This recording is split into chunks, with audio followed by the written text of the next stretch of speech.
In the grand lecture hall of the Galactic Academy, where heirs of empires and warlords gathered to learn the etiquette of conquest, one human sat in the last row and tried to look smaller than his fear. On the central screen glowed 5 names, the most feared apex species. Titans.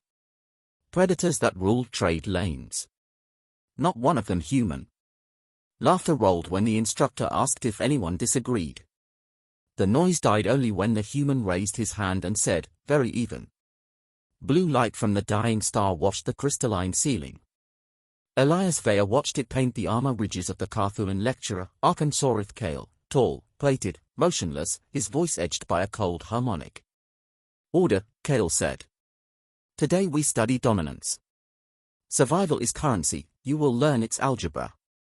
Symbols unfurled across the holoscreen, war maps, predator trees, casualty spirals. The slide stabilized on 5 sigils: Carthuan, Valari, Drexen Hives, Voltari Ares, KHRYX Mechanate. "The top 5 apex species," Kale said. "Apex means the environment adjusts to you." A Drexen clicked its mandibles. A Voltari preened glossy pinions. Elias sat straight, hands on his slate, pulse pretending to be calm. "Humans," Kale continued, "are absent for self-evident reasons. Fragile. Short-lived. Intemperate. Luck disguised as strategy."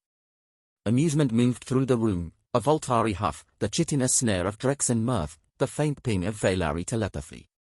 Elias breathed in. The academy smelled like a storm that never arrived. He remembered a teacher on Earth: "Don't outrun fear. Teach it to run with you."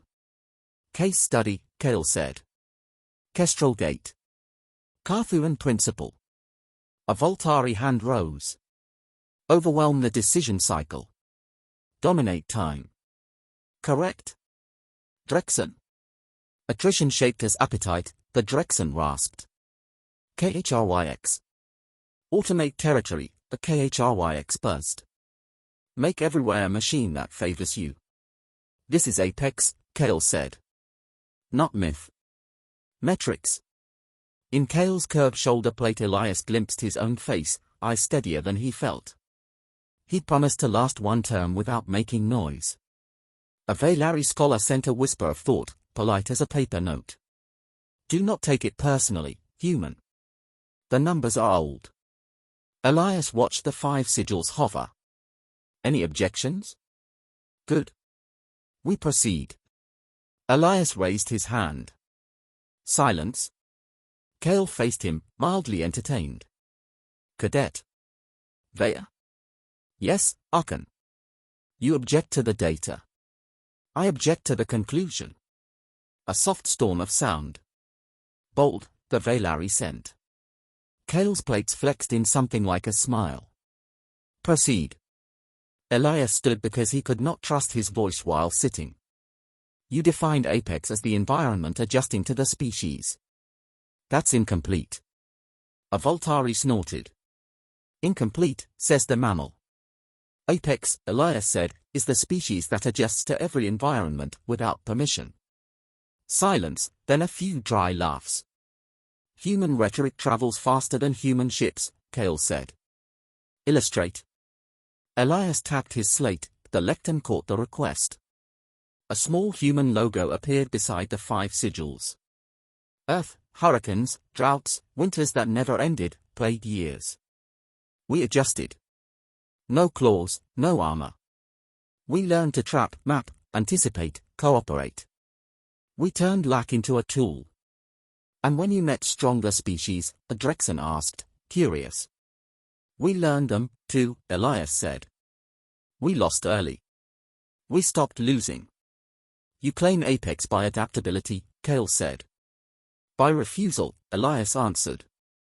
"By not accepting the environment's verdict." Kale paced a measured line. "Concord indices measure effect, not poetry. Humans do not topple empires." In the back, someone murmured, "They gnaw ankles." "Then the indices are looking at yesterday," Elias said. "Apex isn't a trophy. It's a habit." Kale's aura dimmed a shade. "Your species is on probationary membership. This academy is not a forum for human myth-making. I'm not telling a myth, Elias said. I'm offering a test. Attention sharpened. Even the HFY lenses stilled. A test, Kale said. Run your metrics under technology parity, Elias said. No birthright hardware. Limited resources, unknown terrain, shifting predators. Strategy, endurance, cooperation. See who adapts fastest. A survival gauntlet, the Drexen said, approving. Propose this to a council, and they may call it quaint, Kale said. Then call it quaint, Elias said. But measure it. The Valari brushed his shoulder with thought. You are building a high cliff. Then I climb it, he sent back. Kale returned to center. You intrude upon a settled taxonomy with bravado. You ask us to risk cadets for your species' ego. Not ego, Elias said. Dignity. The word landed like a thrown stone. Kale considered. Very well. The Academy keeps an ancient device for training humility, the Gauntlet of Worlds. In 3 cycles, your cohort will enter. Metrics recorded. If humanity places last, I will recommend relegation to auxiliary status. Trade without vote.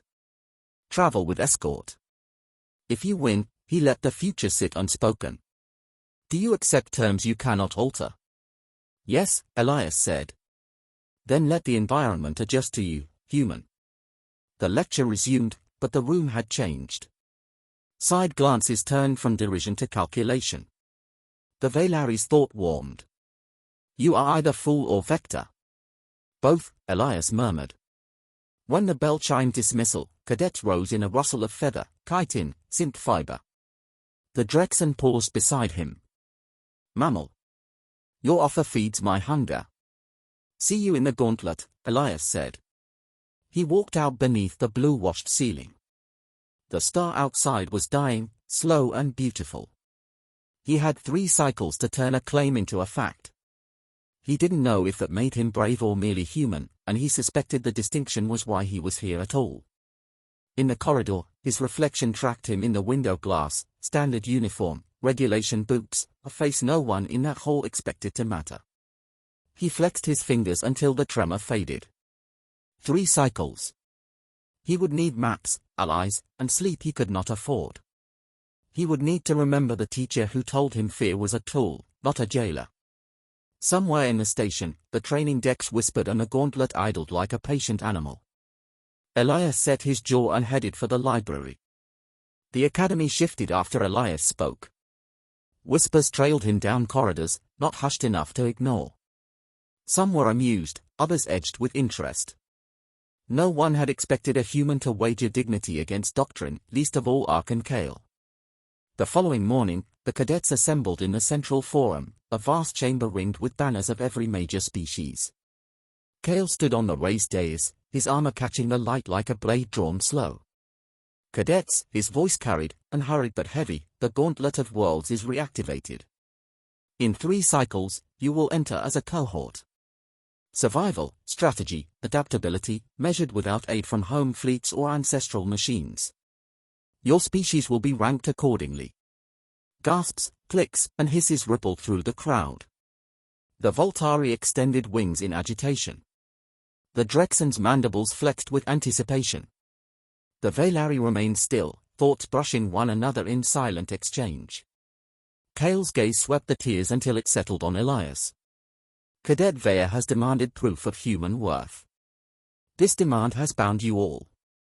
If humanity fails, the Council will consider revision of their status. A vote may strip them of sovereignty. Cadet Vaya, do you understand the consequence? Yes, Elias said, voice steady though his chest thrummed. Then prepare, Kale replied. The assembly broke into fragments of speculation. Elias felt every eye. Some hostile, others calculating, a few simply curious.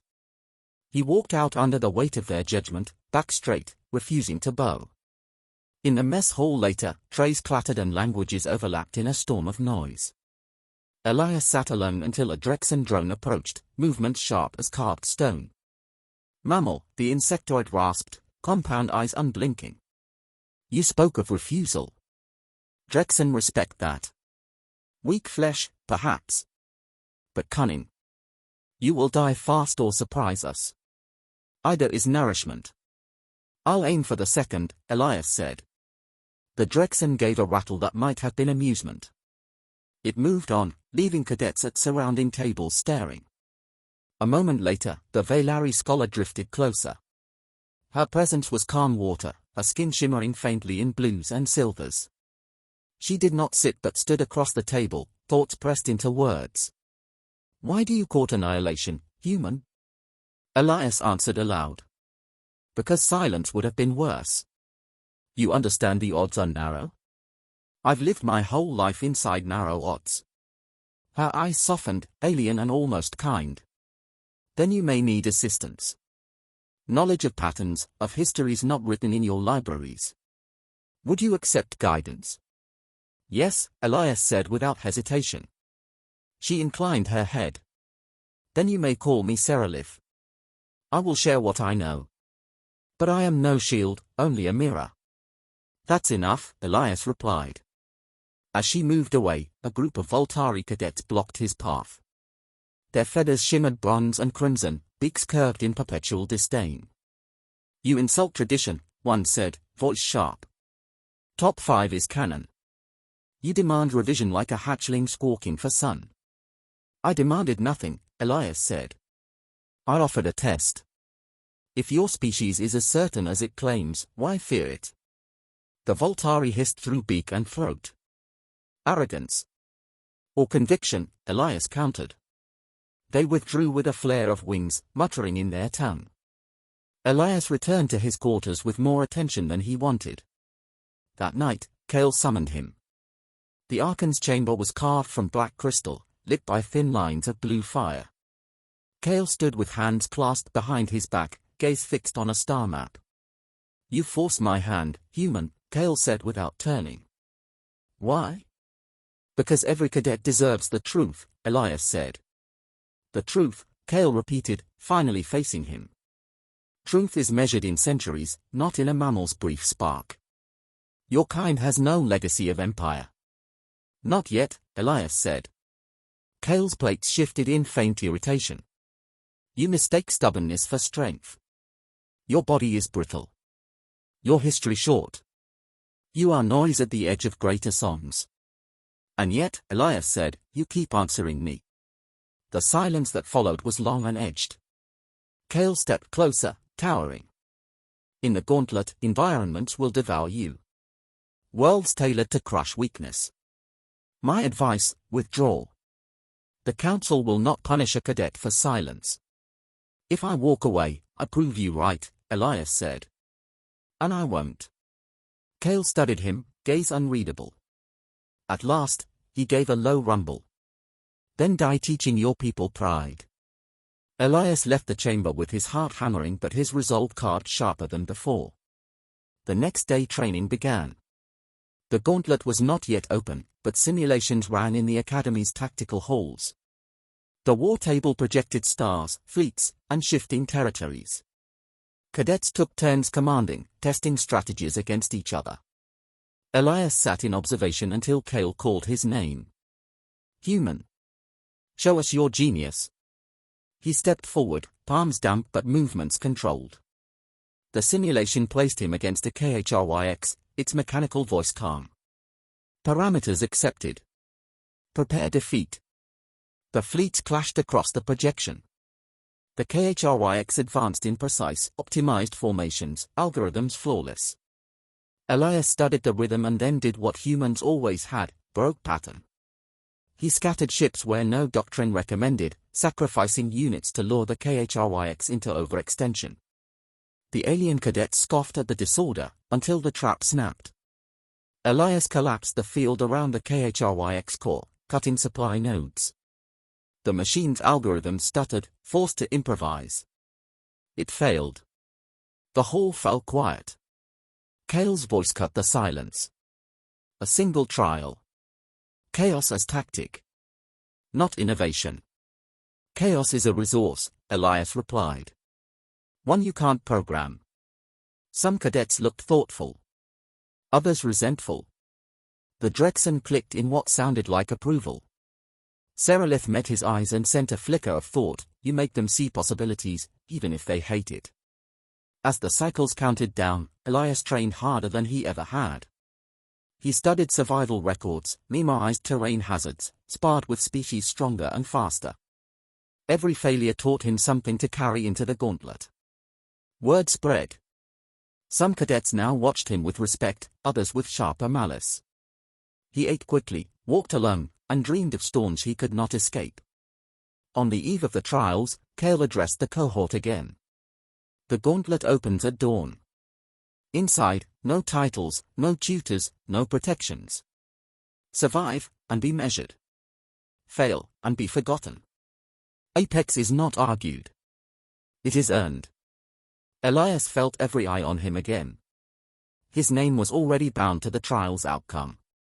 If he faltered, humanity would pay the price. He squared his shoulders, refusing to look away. When the assembly ended, Seralith passed by, voice soft in his mind. You walk into fire with no armor. Do you regret it? No, Elias said. Because fire is the only way to show what burns and what endures. She regarded him for a long moment before nodding once. Then survive, human. Make them remember. The gauntlet waited beyond the night, and Elias knew there was no turning back. The gauntlet opened with a shuddering roar as the gates of the simulation chamber slid apart. Beyond stretched a horizon stitched together from fragments of hostile worlds, volcanic ridges, frozen plains, jungles thick with predatory movement. The Academy had engineered it to be merciless. No two cadets would walk the same path. Elias stepped through with the others. His boots crunched into ash that hissed underfoot. Overhead, an artificial sun glared red. A Drexen warrior broke into a sprint, mandibles clacking as it vanished into the jungle sector. The Voltari launched skyward on bronze wings. The KHRYX moved in efficient strides, already calculating. He exhaled slowly, reminding himself of the rule he'd repeated for nights: don't much strength, change the game. The first trial tested survival. Predators emerged almost immediately, scaled creatures with jaws too wide for their bodies, built for intimidation. A Voltari tore one apart mid-flight, shrieking triumph. Elias stayed low, circling away from conflict. He scavenged instead of fought, prying shards of volcanic glass into crude blades, knotting vines into snares. From the tree line, he spotted Seralith, the Veilari, cornered by two predators. Their minds pressed around her like a cage. She moved fluidly but lacked force. Without pausing to consider, Elias flung a stone to draw one beast toward him. The second lunged at Seralith, but his distraction bought her a moment. She extended a shimmering pulse of thought, freezing it just long enough to retreat. Why interfere? She asked when they regrouped behind a ridge. Because survival's not solitary, Elias said. Not for us. Her gaze lingered. Then she nodded once. You risk yourself for no gain. Perhaps that is your weapon. Together they moved deeper. Hours bled into exhaustion. By the time the artificial sun dipped, Elias had outlasted most by avoiding spectacle. When the recall siren blared, signaling completion, his body ached but his mind held steady. He had survived without claws, without wings. He had adapted. The second trial came the next day, the war table. A chamber of stars unfolded above the cadets, fleets projected in luminous arcs. Each commander took their place. Archankale observed from the gallery, arms folded. Simulation begins. Objective: secure 3 systems, repel aggressors. Metrics: efficiency, adaptability, victory. The first round pitted Elias against a Drexen. The insectoid cadet deployed in swarms, overwhelming sectors. Elias's initial defenses buckled. Predictable, the Drexen hissed. Elias forced calm, scanning the map. The Drexen pressed forward, hungry for quick conquest. Elias scattered units, feigning retreat. He let the Drexen overextend, then collapsed his forces at a choke point, trapping half the swarm. The Drexen's confidence cracked. Trickery. Strategy, Elias answered, locking the system. He advanced not with superior numbers but with unpredictability. Ships moved as if guided by improvisation rather than doctrine. By the time the round ended, the Drexen was contained, its aggression turned against itself. Cale's voice echoed, result, human victory. Note, irregular tactics, high loss ratio. Losses aren't wasted if they win the war, Elias said. Some cadets muttered, but others studied him differently now. The second match set him against the KHRYX Mechanate. The machine being spoke without inflection. Your chaos will be neutralized. Their fleets engaged. The KHRYX responded with perfect counters, algorithms predicting every maneuver. Elias abandoned standard formations, ordering maneuvers that looked like mistakes, scattering units, abandoning secured systems, pivoting fleets through debris fields. The KHRYX struggled to adapt when logic offered no advantage. Error margin rising, the KHRYX intoned. Welcome to humanity's specialty, Elias said. He struck where the algorithms had left openings, not by design but by confusion. When the clock ended, Elias held two systems, the KHRYX only one. Result, human victory by disruption, Cale announced, tone clicked. Elias felt eyes burning into him from all sides. Allies forming, enemies sharpening. The third trial arrived without warning. Sirens rang through the dormitories at dawn. Cadets were herded to the judgment chamber. Cale's voice carried above the hum of confusion. This test is final. The trial of sacrifice. The chamber dissolved into simulation again, but this time it was no battlefield. It was a collapsing station, fires, ruptured corridors, civilians screaming for aid. Parameters, Cale declared. You command limited resources. Save your own, or save strangers. Time is finite. Choose. A Drexen immediately marshaled its swarm to secure its kin. The Voltari swept civilians aside to clear paths for their own. The KHRYX calculated efficiency, abandoning anyone non-essential. Elias froze only a second. The scenario was a blade meant to cut him down. He had no swarm, no empire, no calculus. All he had was choice. He moved his forces not toward his assigned human crew but to the cluster of weakest aliens, the Velari, trapped in flames. He ordered evacuation corridors, sacrificing precious resources. Seralitha's voice touched his mind, incredulous. Why not your own? Because Apex isn't about saving yourself, Elias said. It's about making survival bigger than bloodlines. He guided as many as he could through the collapsing decks. His numbers dwindled, his own human contingent exposed. The timer bled out. When the simulation ended, Elias's score was low in preserved kin but high in lives saved across species. Cale addressed the chamber, voice like iron. Metrics confirm. Human cadet preserved fewer of his own than any other. Wasteful? Yet before Cale dismissed them, a Drexen rose. The mammal preserved my offspring. I would have lost them. A Voltari followed, voice begrudging. He pulled civilians from fire I ignored. This I cannot dismiss. Even a KHRYX clicked acknowledgement, outcome inefficient, but data shows unprogrammed altruism. Unique. The room shifted. Murmurs spread, no longer mocking. Cale's eyes locked on Elias. You mistake sentiment for supremacy. You cannot carry an empire on sympathy. Elias met his gaze. No. But you can carry a galaxy on it. The chamber stilled. For the first time, Cale's composure cracked, a flicker of something unreadable in his expression. After dismissal, cadets approached Elias not with derision but with questions. Some asked of Earth, of wars survived, of storms endured. Others eyed him with wary respect, considering what his choices meant. Seralitha lingered until the hall emptied. You did not win by their metrics, she said softly. I wasn't playing by them, Elias replied. And if the council agrees with Cale? Then humanity walks away unchanged, Elias said. But not unseen. She studied him for a long silence. You redefined the word apex. Perhaps that is why they fear you.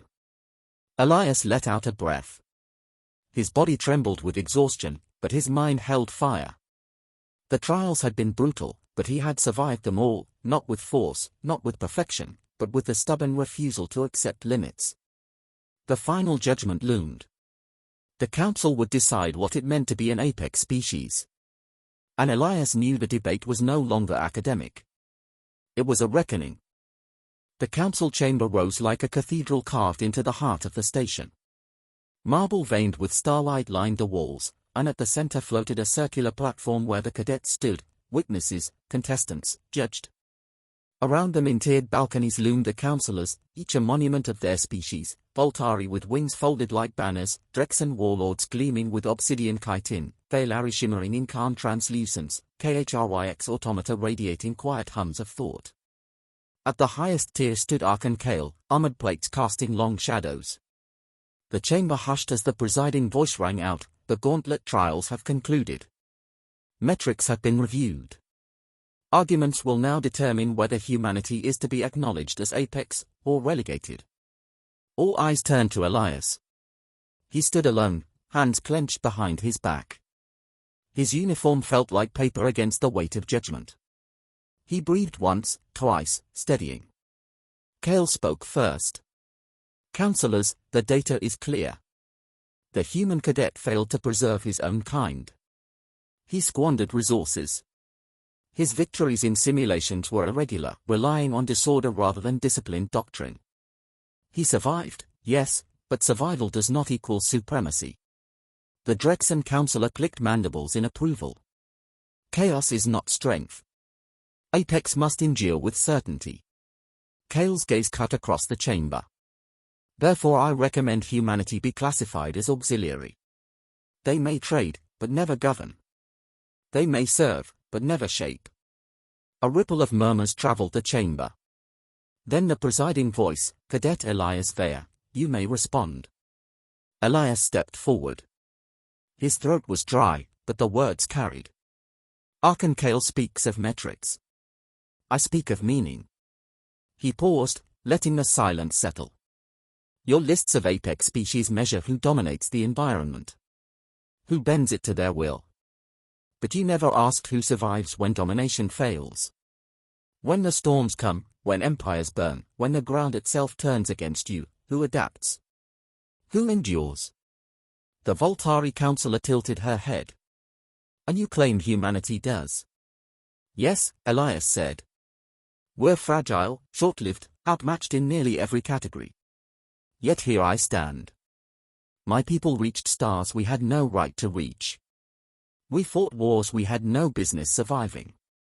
Not because of claws or algorithms, but because when everything breaks, we refuse to stay broken." Kale's plate stiffened. "Romantic rhetoric. Apex is not measured in sentiment." Elias met his glare. "Then measure this, in the trial of sacrifice, most chose only their own. I chose to save those I didn't know, those I could have left behind. You call that waste. I call it the one thing that makes us more dangerous than you realize. Because when humans fight, we don't fight for survival alone. We fight for each other, even when it costs us." The chamber stirred. A Drexen cadet rose from the witness tier. "The human saved my brood. Without him, I would have lost what I hold most sacred." A Voltari cadet spoke next, begrudging but clear. "He carried my wingmate through fire when I left him behind. I mocked him, yet he chose differently." The councillors turned, unsettled by the testimonies. Even the KHRYX flickered with acknowledgement. "Unprogrammed altruism observed. Strategic anomaly." Kale's voice cut like steel. "You mistake sentiment for superiority. A species cannot lead by pity." Elias stepped closer to the edge of the platform, voice rising. "It's not pity. It's vision. Apex isn't about who crushes fastest. It's about who survives tomorrow.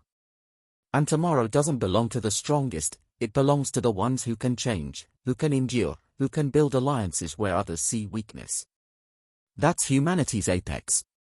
We don't just endure storms. We turn them into stories. We pass them down so the next generation rises stronger.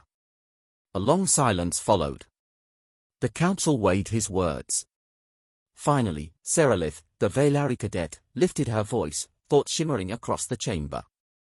You measure flesh, claws, fleets. The human measures possibility. Perhaps Apex is not only domination, but imagination. The presiding councillor leaned forward, voice grave. A vote will be held. All who recognize humanity as Apex, signify. One by one, hands, wings, mandibles, and metallic limbs raised. Not unanimous, but enough.